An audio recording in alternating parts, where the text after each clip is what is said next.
Sup, everybody? Got a little bit of a rant to go on with today. It's about people who are experienced in the fight game, had lots of fights. Not necessarily lots of fights, but been in the fight game for a long time, and think that just gives them the ability to be able to teach or or be a judge or a ref or someone high up in the sport. Someone who other people's careers rely on. You see it a lot where people have lots of fights and all of a sudden think they can teach. I think it's great that people want to give back to the sport after they're retired, but you have to be realistic and know the limits of your abilities. If you How do I put this? If you were a good fighter, well, straight up doesn't mean you're a good trainer. That's 100%. And people are putting their life as such, their record, their career, their potential career in your hands because you refuse to recognize the limits of your abilities. You see it. I've seen it overseas. I've seen it here. I've seen it everywhere. It's a bit sad that people actually can't just feel like they can give back without having to be the top dog. I wasn't the top dog for a fucking long time until I opened my own gym 3.5, almost 4 years ago. Before that, I was a trainer in a gym in Thailand. I came back. I was training people at Flinders and Cardio Flex. I didn't take the top boss job until I knew that I could do it really. And I believed in my shit that I was teaching back when I was living in Thailand. I had guys fighting for me, but I didn't run my own gym because there's a lot to fucking learn. And just having fought and have experience doesn't mean that you can be a good trainer. Same goes with being a judge or a ref. Some people who are warmonger fighters just want shit to go wrong in a fight because they're entertained.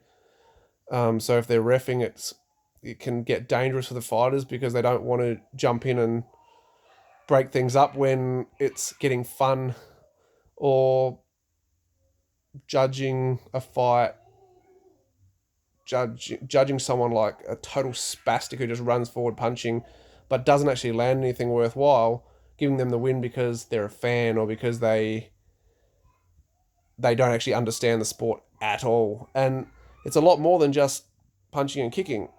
There's tactical. There's a lot of shit to look into as a judge, and there's a reason why I'm not a judge. Because one, I'm always too busy at fight shows. Two, because I would want to do a long time of shadow judging and stuff to make sure that other people's career isn't fucked because of my decisions. And this is what happens. People get too excited and too caught up in their own abilities, which is general lack of ability, and think that they can step up into this position. And as I said, it's great that people want to give back to the sport, but you've got to be realistic to yourself and realistic to everyone else with what part of your journey you're at. Sitting shadow judging for a year doesn't mean you're shit. It means you want to learn. And this is where people go wrong. No one wants to be a student anymore. They think because they've fought and they're retired and all that sort of shit, they don't have to be a student anymore. We're always fucking students. We're a student till the day we're dying. If you're not, then you're going fucking nowhere and your ego's winning every single fucking fight that goes on. So it's time to fucking step back, be realistic about yourself. Like I just said, I'm not judging because I would want to make sure that I've done shadow judging for a long time. I'm not saying I wouldn't be good at judging. I'm just saying that there's a lot to learn in it. It's not something we can just jump in as being a trainer. It's not something you just jump in and do and think you can do a good job. There are so many good assistant trainers out there doing amazing things, getting thanks, getting recognized online, everything, but it doesn't mean you have to be the top dog. Same, people just open gyms because they have an argument with their trainer, or every fucking Tom, Dick, and Harry wants to open a fucking new gym and be the new top dog on the block. Well, it's earning your stripes. You got to go through a lot of experience, a lot of ups and downs, and go to a lot of fights and corner for a lot of people. And like my cornering duties, I'll say it's only been the last 6 months that I've actually really got my cornering under control, where I know what I'm doing and I have 100% confidence in what I'm doing. And I'm still learning new little tricks about cornering and stuff. It's not just a matter of, okay, I can hold pads for someone, I'll get them fit and chucking them in. It's a lot more than that. And that's why I have the confidence to chuck my guys in early after, 3 or 4 months from zero, because I know I've done the hard yards to learn how to be a trainer, and I know I'm recognizing the right things now. Yeah, I'm blowing my trumpet because I deserve to. I guarantee that most of the next generation of trainers haven't sacrificed as much as what I have without expecting a reward. And I did that. I did that in Thailand. I sat there, eating once every 3 days and shit, because I wanted to sacrifice for the future of the sport, for what I could do for the future of the sport. And unless I blow my own trumpet, no other cunt will. So I'm going to keep blowing it. I believe I'm doing great things for the sport, and I believe a lot of people could learn from the way I lead. I'm